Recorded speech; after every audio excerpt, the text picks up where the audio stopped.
up now, around about 500 knots, coming back in for a series of aileron rolls.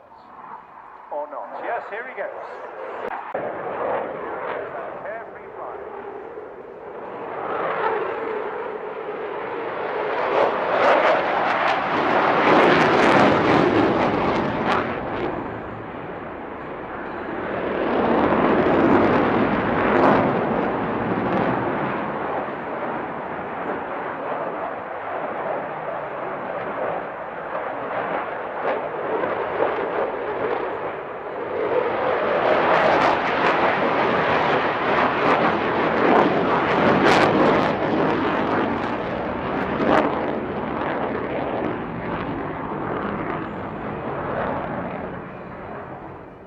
This sort of entertainment requires a huge amount of physical effort as well. Whilst he may have some protective G-resistant equipment on board, right down from his chest to his feet, at the same time you do need to keep fitness as well. Now he's bringing it back into what we call a high alpha pass right now, bringing the speed right back to around about 120 knots, stick back towards his stomach, but even then the aircraft very, very comfortable. But wait until he puts the reheat back on and then he flies out of this particular maneuver.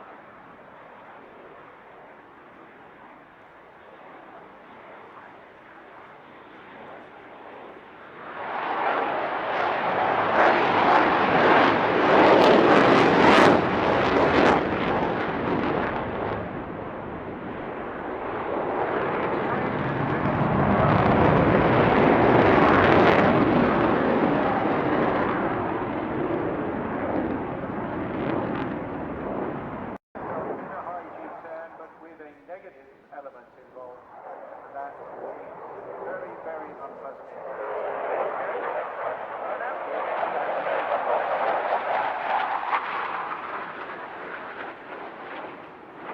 It must be unpleasant. Is that you can't really train for it, okay? No, you can't at all. Negative 3G is a horrible place to be. You get the blood just rushes to your head. And if you're not careful, you can experience something called red out, as there's too much blood into the head, and it affects your vision.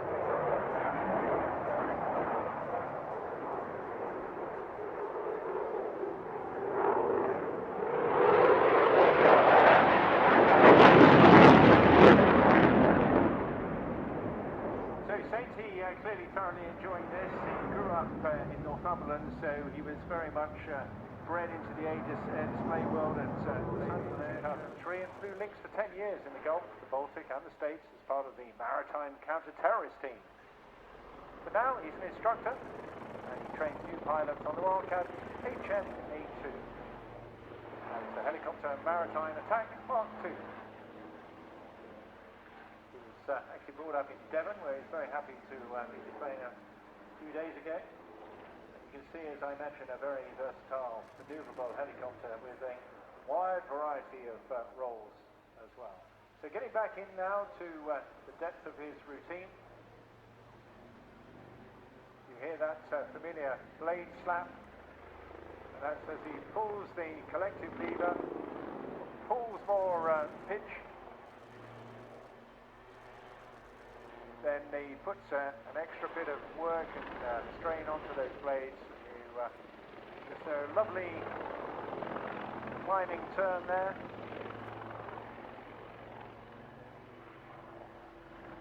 Moving off here, doing another wing over where you just position, not quite using the tail rotor, but more basically flying the entire machine into that repositioning maneuver so familiar with all military pilots.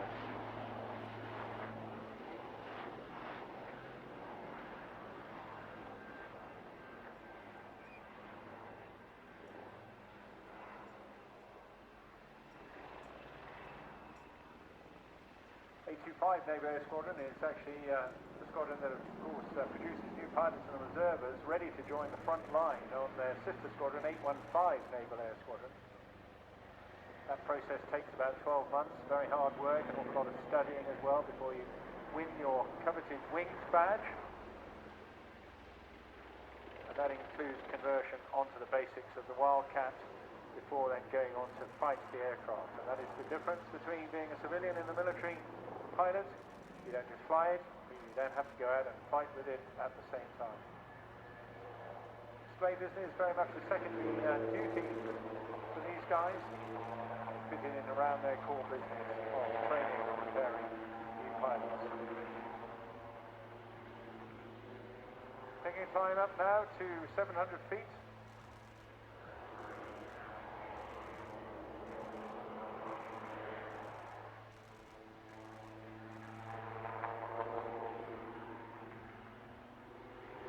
He'll dip the nose at the top of this.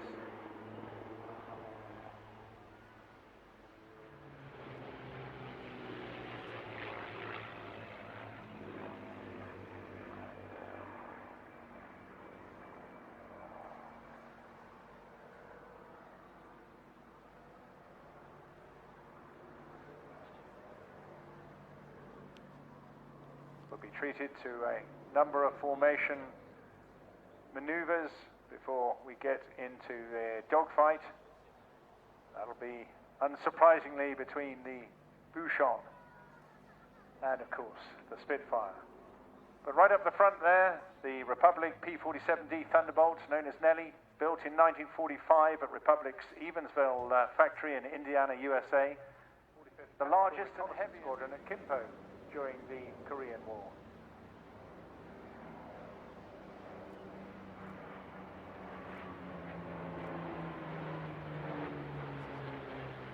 Stall turns while Blade 4 performs a pushover and Blade 1 pulls back. This is Falling Angels.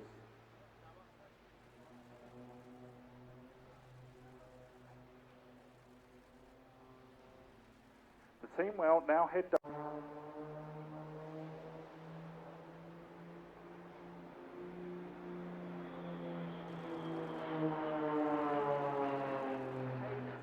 Reds 8 and 9 on the outside of the formation, working the hardest to keep those lines straight as the enormous Big Dixon rolls above us.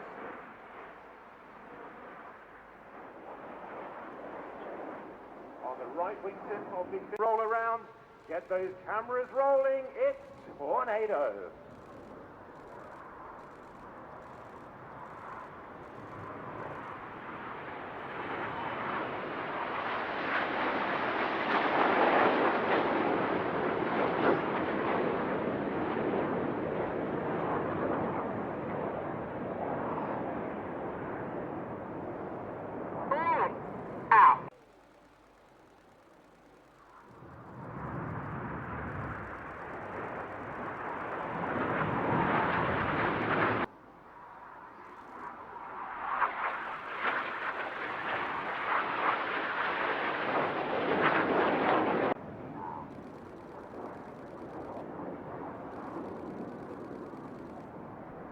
On the right wing of Goose is Red 4, Flight Lieutenant James Turner.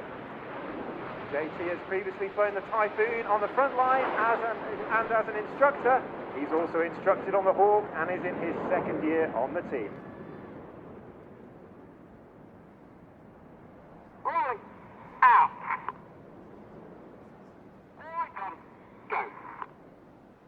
Red 1 putting the white smoke on as Enid section move off to our right-hand side.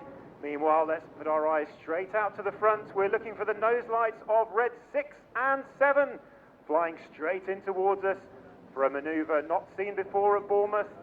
This will capitalise on the white skies we have above us. Red 6 and 7 easing up next to each other. Get those cameras. Red 1, Red 2 and 3 rolling around. Go. Clear go, call 2 and 3, the signal for 4 and 5 to roll. Go.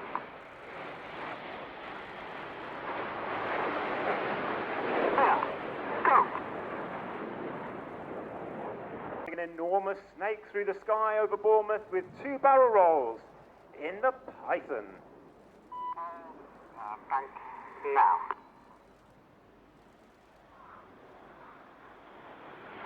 The aircraft are flying in a formation known as Leaders Benefits. Red 1 at the front, Red 2, 3, 4 and 5, all flying in line abreast behind him. Crossing each other again at 100 feet in the Boomerang.